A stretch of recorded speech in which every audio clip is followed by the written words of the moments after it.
السلام عليكم محترمين اليوتيوب، لايك وشير وسبسكرايب لمنوعة لولو رندا. اتمنى تحطوا اللايك، واللي ما اشتركش يشترك في القناه وفعلوا زر الجرس عشان كل ما انزل فيديو يوصل لكم اشعار بيه. واتمنى تشاركوا الفيديو بين اصدقائكم عشان تعم الفايده للجميع. واتكلمنا كتير ويلا بينا على الفيديو السهل البسيط. اللهم صل وسلم عليك يا حبيبي يا رسول الله. بسم الله الرحمن الرحيم. ايه رايكم بقى في الكيكه التايجر القمر دي؟ كيكه سهله وبسيطه وسريعه. تعمليها تفطري بها الصبح انت وولادك وزوجك، حاجه كده زي الفل. يلا نسمي بسم الله وندخل على التحضير. مقاديرها سهله وبسيطه جدا جدا. اول حاجه هنجيب كوبايتين من الدقيق، اللي هي الكوبايه اللي هي 200 مللي، كوباية الشاي العادية أو مج الشاي العادي. أهم حاجة في الكيكة إن احنا لازم ندخل الدقيق كويس، ممكن مرة واتنين وتلاتة. هحط كوبايتين الدقيق، هنخلهم في المنخل زي ما انتوا شايفين، وهضيف عليهم حاجة مهمة جدا، معلقتين من النشا.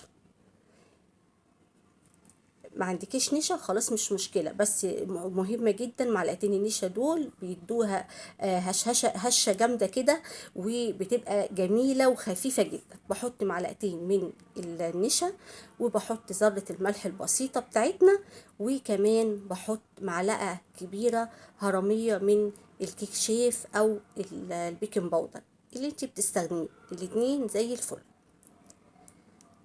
وبقلب بقى كل المكونات الجافة وبنخلها نخلة كويسة جدا. مرة اتنين، كل ما هتنخلي الدقيق اكتر كل ما هيديكي نتيجة حلوة جدا للكيك. بعد ما نخلنا كده وقلبنا كل المواد الجافة هنركنها على جنب، وهنبدأ بقى نشتغل في الخلاط. اظن بقى اسهل من كده مفيش، كل حاجتنا في الخلاط. بحط الشفشق كده، وببدأ أول حاجة بنزل بثلاث بيضات بدرجة حرارة الغرفة. يعني يكون لو هما في التلاجة طلعيهم بره، حطيهم على الرخامة ساعة كده ولا حاجة قبل ما تبدأي في الكيك بتاعك. حتى اللبن كل حاجة هضيف عليهم كوباية وربع من السكر، وممكن تضيفي كوباية ونص على حسب ما انت بتحبي الكيك بتاعك ايه. هي كوباية وربع مظبوطة جدا. وطبعا طالما حطينا بيض هنزل باتنين باكت من الفانيليا، وكمان هنزل بمعلقة خل. ومعلقة الخل مهمة جدا، بتخلي الكيكة فاتحة، وكمان بتشيل زفارة البيض، وكمان محسن حلو قوي للكيك. هضرب بقى كل المواد، البيض والسكر والفانيليا والخل، هضربهم ضربة حلوة جدا لغاية ما لونه يبقى فاتح. هنا بعد ما ضربته بقى بالشكل دوت، هبدأ انزل بايه، بكوباية من اللبن دافية زي رضعة البيبي كده، دافية يعني مش سخنة، دافية بسيط جدا. هنزل بكوباية حلوة محترمة كده بنفس المج اللي انا عيرت بيه كل المكونات بتاعتي.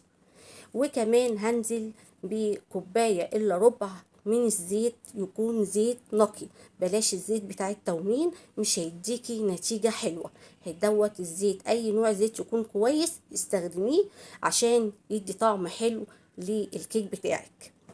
بعد ما ضربنا كل المواد السايلة هنبدأ بقى نعمل ايه، نبدأ ناخد المواد السايلة دي هنضيفها على المواد الجافة اللي احنا حضرناها، وهبدأ اقلبهم كويس جدا. اهم حاجة ان انا اقلب الكيك في اتجاه واحد، مش هبدأ من اليمين وارجع الف من الشمال. يبقى ابدأ اقلبهم كده كويس بمضرب يدوي، بمعلقة، باي حاجة انت شايفاها مناسبة بالنسبة لك. قلبتهم كويس جدا واتأكدت خلاص ان كل المواد الجافة اختفت في المواد السائلة. هبدأ اعمل ايه، هبدأ هنا بقى اجيب اتنين بولة، او ممكن تقسميهم في اكياس تلاجة، ممكن تقسميهم في طبقين. المهم اي حاجة تقدري تصبي بيها الخليط بتاع الكيك. انا هنا صبيته في كوبي 2 كوب من المعياري دوت، ليه بوس كده عشان اقدر اتحكم فيه كويس.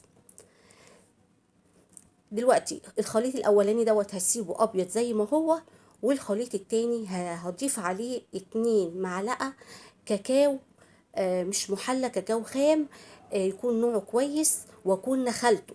يعني انا لازم تنخلي كويس جدا برضو كاكاو عشان يديكي نتيجة كويسة جدا. وهبدأ بقى طبعا لازم اضيف حوالي معلقتين او 3 لبن على حسب ما تحسي بسمك العجينة الكيك معاكي، بحيث ان هو يبقى الابيض نفس سمك الايه البني اللي احنا حطينا عليه الكاكاو دوت. هضيف كده معلقة بمعلقة لغاية ما اوصل للقوام اللي ايه المناسب بالشكل اللي انتوا شايفينه ده. بعد كده جبت بقى هنا صينية كده، دي كانت صينية مقاس 24، بدرتها حطيت لها مسحة زيت، وبدرتها بالدقيق بطبقة كده خفيفة من الدقيق. وبعد كده هبدأ بقى انزل بالخليط في الصينية. هننزل بيه ازاي يا لولو؟ هننزل في نص الصينية كده عبارة عن دايرة، في نص الصينية عبارة عن دايرة، بصوا بالشكل اللي انتوا شايفينه ده، عشان تديني الشكل التايجر اللي انتوا شفتوه في اول الفيديو.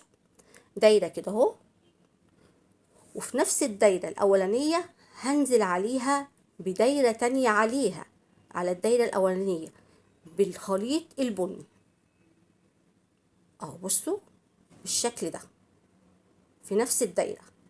الدايرة التانية لما نزلت على الدايرة الأولانية خلت الدايرة الأولانية وسعت، وهكذا نزلت تاني على الدايرة البني بدايرة تاني أبيض، وهفضل بالشكل دوت، دايرة بني، دايرة أبيض، دايرة بني، دايرة أبيض في نفس الدايرة لغاية ما الصينية أو الخليط كله يخلص معايا. بصوا بالشكل ده، بقدر اكرر كده لغاية ما الخليط كله يخلص معايا. لو وصلتي بقى معايا هنا لغاية الفيديو بالشكل دوت، اعملي لي بقى لايك حلو من ايديك العسل دي.